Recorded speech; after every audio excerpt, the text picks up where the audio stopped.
Hello everyone, কেমন আছো তোমরা সবাই? আশা করছি তোমরা সবাই ভালো আছো। আমি অজয় রায়, সেকেন্ড ইয়ার এমবিবিএস স্টুডেন্ট। তোমাদের সকলকে আমার ইউটিউব চ্যানেলে স্বাগত জানাই। তো ফ্রেন্ডস, যেমনি তোমরা জানো যে আমার এই ইউটিউব চ্যানেলে মেনলি আমি পশ্চিমবঙ্গে প্রাইভেট মেডিকেল কলেজের স্টেট কোটা এবং ম্যানেজমেন্ট কোটা নিয়ে আলোচনা করে থাকি। ঠিক একই রকমভাবে আজকে কিছু ইনফরমেশন শেয়ার করব এবং কিছু কথা বলার আছে তোমাদের কাছে। দেখো, তোমরা জানো যে আমাদের পশ্চিমবঙ্গে নিটের কাউন্সেলিং অলরেডি চলছে এবং ফার্স্ট রাউন্ডের রেজাল্ট কিন্তু অলরেডি পাবলিশ হয়ে গেছে এবং সেই রেজাল্টের আজকে কলেজে অ্যাডমিশনের লাস্ট ডেট। এবং তোমরা জানো যে যাদের সিট অ্যালটমেন্ট হয়েছে এবং তোমরা প্রত্যেকেই কিন্তু নিজেদের অলমোস্ট অ্যাডমিশন ডান করে নিয়েছো এবং যারা আপগ্রেডেশন করার তারা অবশ্যই আপগ্রেডেশন করো। আমারও অবশ্যই অপিনিয়ন, যাদের আপগ্রেডের চিন্তাধারা রয়েছে তোমরা কিন্তু অবশ্যই আপগ্রেডেশন করতে পারো। ফার্স্ট রাউন্ড সেকেন্ড রাউন্ড অবধি তোমরা কিন্তু আপগ্রেডেশন মানে কাউন্সিলিংয়ে পার্টিসিপেট করতে পারো। এবং প্রশ্নটা এখন যেটা আছে যে এখন যাদের সিট অ্যালটমেন্ট হয়নি এবং যাদের মার্কস প্রায় কাছাকাছি নিট কাট অফের দিকে, তো আমি তোমাদেরকে বলতে চাইবো তোমরা কিন্তু অবশ্যই কোনোরকমভাবে প্যানিক করবে না এবং তোমাদের অ্যাডমিশন প্রায় হয়ে যেতে পারে এবং সেই জায়গায় দাঁড়িয়ে যদি দেখা যায় যে তোমার গিয়ে থার্ড রাউন্ড অথবা এক্সট্রা ভ্যাকেন্সি রাউন্ডের দিকে তোমাদের গিয়ে সুযোগ হতে পারে। ঠিক আছে, একটা জিনিস বলার আছে যে দেখো, অনেকে চিন্তা ভাবনা করছে যে বিডিএস নিব না এমবিবিএস নিব এবং চিন্তা ভাবনা করছে যে বিডিএস পেলে বিডিএস অ্যাডমিশন নিয়ে নেব। তো আমি তোমাদেরকে এই জায়গায় বলতে চাইবো যে দেখো, যারা কিন্তু কোনোরকমভাবে রিস্ক নিতে চাইছো না এবং যাদের ফার্স্ট রাউন্ডে অলরেডি অ্যালটমেন্ট হয়ে গেছে তারা চাইলেও অবশ্যই কিন্তু তোমাকে ফার্স্ট রাউন্ডে বিডিএসে অ্যাডমিশন নিয়ে নাও বা আপগ্রেডেশন করে ফার্স্ট রাউন্ড সেকেন্ড রাউন্ডে তোমাকে এমবিবিএসের জন্য তোমার গিয়ে কাউন্সেলিং করতে পারো। তবে একটা জিনিস তোমাদেরকে বলে রাখি, যারা তোমাকে ফার্স্ট রাউন্ড বা সেকেন্ড রাউন্ড বা থার্ড রাউন্ডে যাদের অ্যালটমেন্ট অলরেডি একবার হয়ে যাবে, সে এমবিবিএস হোক বা বিডিএস হোক, তারা কিন্তু স্টে ভ্যাকেন্সি রাউন্ডে আর কিন্তু কোনোরকমভাবে পার্টিসিপেট করতে পারবে না। তারপরে কি হবে দেখো, আমি তোমাদেরকে বারবার বলে রাখি যে থার্ড রাউন্ডের দিকে বা তোমাকে সেকেন্ড রাউন্ড বা থার্ড রাউন্ড বা যে কোনো রাউন্ডের দিকে তোমাকে হয়তো কোনো একটা কলেজ আসতে পারে। তোমরা জানো যে এখন খুব হাইলাইটেড যেটা আছে তোমার গিয়ে পিকেজি মেডিকেল কলেজ এবং তোমার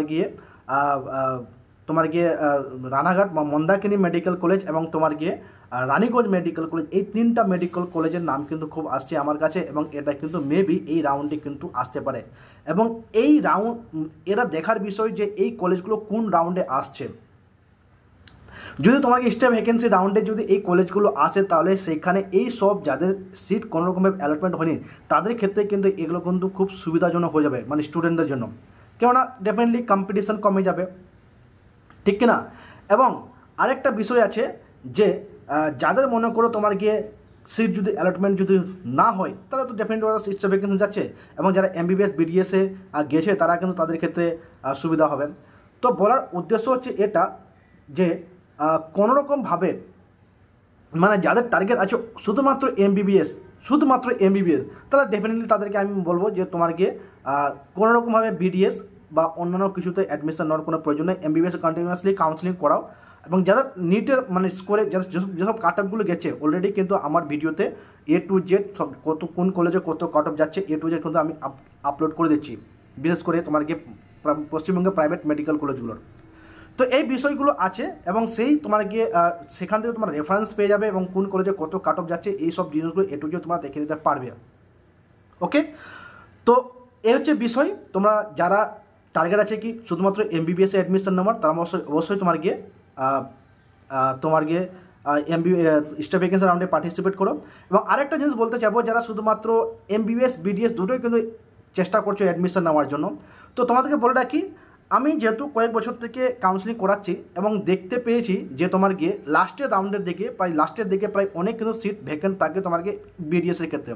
তো সেই জায়গায় দাঁড়িয়ে তোমরা এটা করতে পারো যে তোমার গিয়ে first round second round third round অবধি তোমরা কিন্তু তোমাকে বিডিএসে এমবিবিএসে কাউন্সেলিং করাও, কারণ এমবিবিএসে যদি চলে আসে ঠিক আছে, আর যদি না আসে তাহলে এক্সট্রা ভ্যাকেন্সি রাউন্ডে যাও এবং এক্সট্রা ভ্যাকেন্সি রাউন্ডের প্রথম রাউন্ডে বা এক্সট্রা ভ্যাকেন্সি রাউন্ডে তোমরা এমবিবিএসের ফার্স্ট চয়েসগুলো প্রথমে দিবে এবং এক্সট্রা ভ্যাকেন্সি রাউন্ডের তোমার গিয়ে বিডিএসের তোমার গিয়ে মানে প্রথমে এমবিবিএসের চয়েস দেন তোমার গিয়ে বিডিএসের চয়েস দেবে।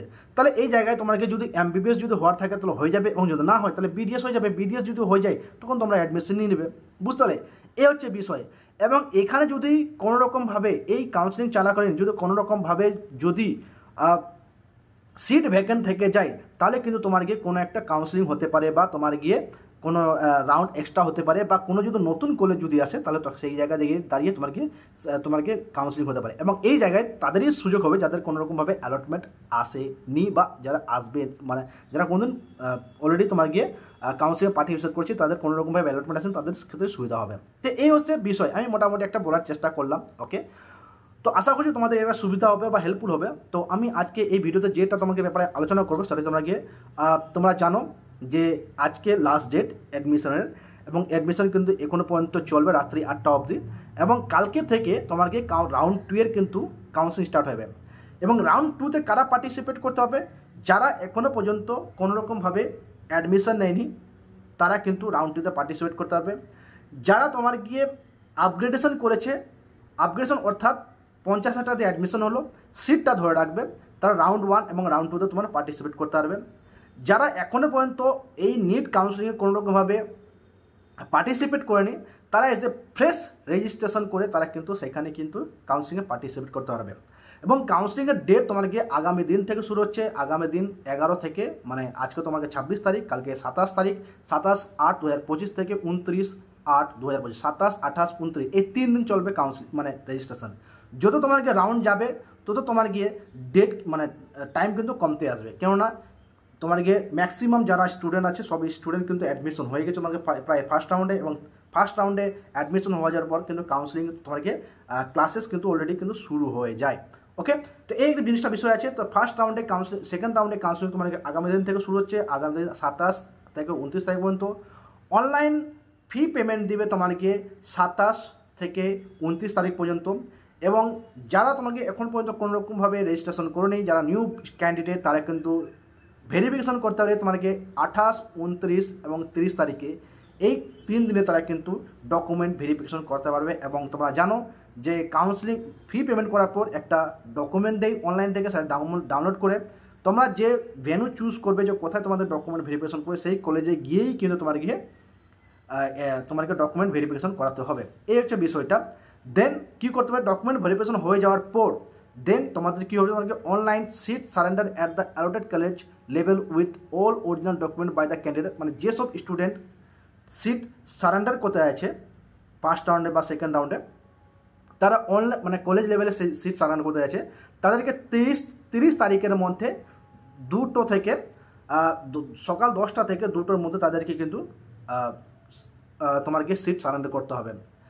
নেক্সট কী হবে, publication of the list of successfully verified candidate and publication seat matrix. মানে তোমার গিয়ে রেজিস্ট্রেশন হয়ে গেল, অনলাইন ভেরিফিকেশন হয়ে গেল, মানে কলেজে ভেরিফিকেশন হয়ে গেল, দেন সিট সারেন্ডার হয়ে গেল, দেন তোমার গিয়ে কতজন স্টুডেন্ট এলিজিবল আছে সেই সেকেন্ড রাউন্ডে, এবং সিট ম্যাট্রিক্স কোন কলেজে কতটা সিট ভ্যাকেন্ট আছে সেইটা কিন্তু তোমার গিয়ে 1 তারিখে কিন্তু পাবলিশ হবে। তারপরে চয়েস ফিলিং শুরু হবে তোমার গিয়ে 4 তারিখে, 1 তারিখ থেকে তোমাকে 3 তারিখের মধ্যে চয়েস ফিলিং শুরু হবে, এবং রেজাল্ট পাবলিশ হবে তোমার গিয়ে 8 তারিখে। ঠিক আছে, এই জিনিসটা মনে রাখতে হবে। এবং তোমার গিয়ে রিপোর্ট করতে হবে তোমাকে 9 তারিখ থেকে 9, 10, 11 এই 3 দিন তোমাকে রিপোর্টিংয়ের টাইম দিয়েছে, অর্থাৎ অ্যাডমিশন যাতে অ্যালটমেন্ট হয়ে যাবে তোমাকে 9, 10, 11 তোমাকে সেপ্টেম্বরে। ঠিক আছে, 9 সেপ্টেম্বর, 10 সেপ্টেম্বর এবং 11 সেপ্টেম্বর। ওকে, তো এই জিনিসটা বিষয়টা আছে। এবং তোমরা দেখে নিবে যে তোমাদের কোন কলেজে কোথায় অ্যাডমিশন হচ্ছে, এবং মানে কোন কলেজ অ্যালটমেন্ট হচ্ছে, এবং সেই কলেজে তোমাকে কলকাতায় কলেজগুলোতে যেতে হবে, যেমন আইকিউ সিটি, দেন তোমার গিয়ে আইকেয়ার, এইসব তোমার গিয়ে অ্যাডমিশন হচ্ছে, তোমার কেপিসি তোমার হচ্ছে, তোমার গিয়ে কি জন্য বলে তোমার এনআরএস মেডিকেল কলেজে, দেন জেএমএন মেডিকেল কলেজগুলো, মানে মেডিকেল কলেজ তোমার গিয়ে অ্যাডমিশন হচ্ছে তোমার গিয়ে NRS, CNMC Calcutta national medical college, যেমন শান্তিনিকেতন, গৌরীদেবী, এবং তোমার গিয়ে সোনাকা মেডিকেল কলেজে অ্যাডমিশন চলছে তোমার গিয়ে কলকাতা মেডিকেল কলেজ, এবং বাকি যে মেডিকেল কলেজগুলো আছে সেটা তোমার কি পিজি মেডিকেল কলেজ অর্থাৎ এসএসকেএম যেটা আছে সেটা তোমার কি কিন্তু অ্যাডমিশন চলছে। তো এই হচ্ছে বিষয়, এই বিষয়গুলো তোমাদেরকে মাথায় রাখতে হবে, এবং ডেটগুলো A to Z তোমরা কিন্তু সব কিছু মাথায় রাখবে। ওকে, এবং আরেকটা জিনিস তোমাদেরকে বলে রাখি, এই রাউন্ডে কিন্তু আমি যেটা দেখলাম অনেকেই কিন্তু আমার কোশ্চেন করেছে, এবং যে ভালো র্যাঙ্ক থাকা সত্ত্বেও তাদের কিন্তু ঠিকঠাকভাবে তাদের কিন্তু কলেজ আসেনি, অর্থাৎ এমনও দেখেছে যাদের ইজিলি তোমাকে সেমি গভর্নমেন্টে পেয়ে যাওয়ার কথা, ইজিলি, মানে ভালো র্যাঙ্ক নো ডাউট, কিন্তু জানি না কীরকমভাবে এরা চয়েস ফিলিং করেছে। তো তাই জন্য চয়েস ফিলিংটা খুব একটা ইম্পর্টেন্ট, মানে বিশাল দেখতে থাকতে হয় যে কোন কলেজ হতে পারে বা বিগত বছর কোন কলেজে কত গেছে সেটার কিন্তু একটা রেফারেন্স নিতে হয়। সব কিছু একটা তোমার গিয়ে এক্সপিরিয়েন্সের থাকা দরকার। তো যার ফলস্বরূপ তোমার গিয়ে একটা চয়েস ফিলিংয়ের নেওয়াটা খুব একটা ইম্পর্টেন্ট জিনিস, যার ফলস্বরূপ থেকে ভালো ভালো কলেজ কিন্তু হতে পারে, এবং যাদের এক্সপিরিয়েন্স নেই সেই জায়গায় কিন্তু ভালো কলেজগুলো মিস হয়ে যেতে পারে, এবং ইভেন কি তোমার গিয়ে অ্যালটমেন্ট নাও হতে পারে, এবং সেই জায়গায় ব্যাপারটা হয়েছে। ওকে, তো তোমাদেরকে অবশ্যই বলবো যে তোমরা এই ব্যাপারে একটু সজাগ হও, এবং তোমরা যদি কোনো একটা এক্সপার্ট, যদি কোনো একটা কাউন্সিলর ধরতে পারো বা কোনো একটা কাউন্সিলিং যে যদি করাতে পারো কাউকে দিয়ে, তো সেটা তোমরা করতে চাইলে করতে পারো। ওকে, তো অবশ্যই চয়েস ফিলিংটা খুব গুরুত্বপূর্ণ জিনিস, গুরুত্বপূর্ণ অবশ্যই আছে, এবং সেই জায়গাটা একটু মাথায় ধ্যান রাখতে হবে। কেননা আমি তোমাদেরকে বলতে চাইছি যে দেখো তোমরা প্রত্যেক বছর মানে খাটনি করেছো ভাই, নিট দিয়েছো, আমরা জানি যেহেতু এই নিটটা আমরা ফেস করে এসেছি এবং কীরকম খাটনিটা রয়েছে এটা আমরা জানি, এবং এই খাটাখাটনি করার পরেও যদি তোমার যদি ঠিকঠাক কাউন্সিলিং না করার ফলে যদি অ্যাডমিশনটা যদি চলে যায় কিনা, তো এর থেকে দুঃখ আর কি হতে পারে, বুঝতে পারলে? তো মেন জিনিসটা কাউন্সিলিংয়ের খুব একটা ইম্পর্টেন্ট জিনিস, তোমরা ভালো করে সব কিছু দেখো A to Z, এবং তোমরা যদি কোনো একটা এক্সপার্টের মাধ্যমে যদি কাউন্সিলিং যদি করতে পারো বা করতে চাও, তাহলে তোমরা যদি চাইলে আমার সাথে কন্ট্যাক্ট করতে পারো। আমার ফোন নম্বর হচ্ছে 8670994665। ওকে, তো বন্ধুরা আর বেশি কিছু বলবো না, তোমাদের যদি এই ভিডিও ইনফরমেটিভ হয়ে থাকে তাহলে অবশ্যই আমার এই ভিডিওটাকে লাইক করো, চ্যানেলটাকে সাবস্ক্রাইব করো, এবং কোনো কিছু জানা যদি প্রয়োজন হয়ে থাকে তাহলে অবশ্যই আমার এই ইউটিউব চ্যানেলে কমেন্ট বক্সে কমেন্ট করো, অথবা আমাকে হোয়াটসঅ্যাপ করতে পারো। আমি যতবার সম্ভব ইনফরমেশন দেওয়ার চেষ্টা করবো। So thank you very much. This is Ajay Roy signing of.